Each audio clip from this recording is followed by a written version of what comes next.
When we got to town, there was only 5 people in town our age. There was 2 coal miners, 2 ranchers, and 1 ski bum. And 2 years later, there was 3,000 ski bums. And that's when Steamboat really started to change. And it's interesting because since I've lived here most of my life, people always ask me, like, what do you think about all these changes here in Steamboat? And I always say, hey, if it hadn't changed, I wouldn't be here, and you wouldn't be here either. Well, Pete grew up in Steamboat, in the mountains, on the mountains. He built a bunch of the bike trails. There's runs all over the mountain that no one else knows about, and he just loves it. He goes out there, no matter what the weather is, day in, day out. I'll be in here working, it's freezing, and he'll come in and just rave about how great the skiing is, and I'm always impressed. It's always been an active lifestyle, and I say that I moved to Steamboat and became a jock because we did a lot of different things. He skis more than I do, that's for sure, absolutely. And he bikes more often than I do too, so yeah, he's committed to being in shape, and being outside is where his passion is, and he absolutely loves it.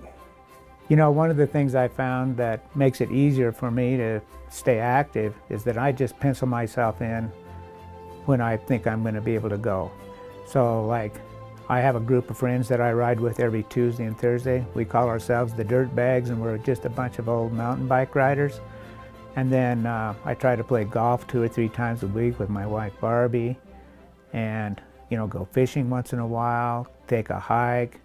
Pencil yourself in so you have time to do these things, because it's so easy to get lost in all the hubbub of everything going on all the time. You know, it's as you get older, you start getting aches and pains, and he's had many of those. He's had a broken neck, broken legs, and he just keeps going. You can't slow him down. He broke his femur last fall and was back in skiing by Christmas and had 100 days on the hill, so it's pretty impressive. You know, one of the things that happens when everyone plays hard, myself included, is you do get injured every once in a while. So I'm riding along looking at the houses, and all of a sudden my mountain bike, which was on the road, just flips up sideways. I hit some black ice that I didn't see, and I landed on the pavement on my hip and broke my femur. That was a very painful injury. The joke is he went for a ride on Sunday and came home on Tuesday with the pin in his leg. He just went straight to the hospital, got a surgery. Pete said, well, when do I get to ski? And he said, Mr. Wither, here's the deal. You're going into surgery tonight, and you'll be in the hospital 3 to 5 days. Then you'll be doing therapy for 8 to 12 weeks. Then we'll talk about it. Scott called about 15 minutes after the doctor left, and Pete said, the doctor said I can ski in 8 weeks. And how my dad influenced me was just very supportive. I've got an 11-year-old son myself now, and I constantly think back to what my dad did.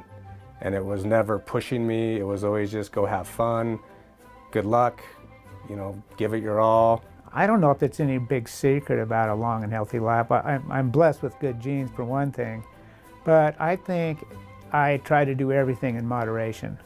And of course, I like being outside and being active and everything like that, so I think that's really helped me out a lot. You know, one of the things I found over all of my life is it's really important to do things for you, for yourself, and for your community. I think it's really, really good to give back to the community and to take good care of yourself all the time. So I think that's very important.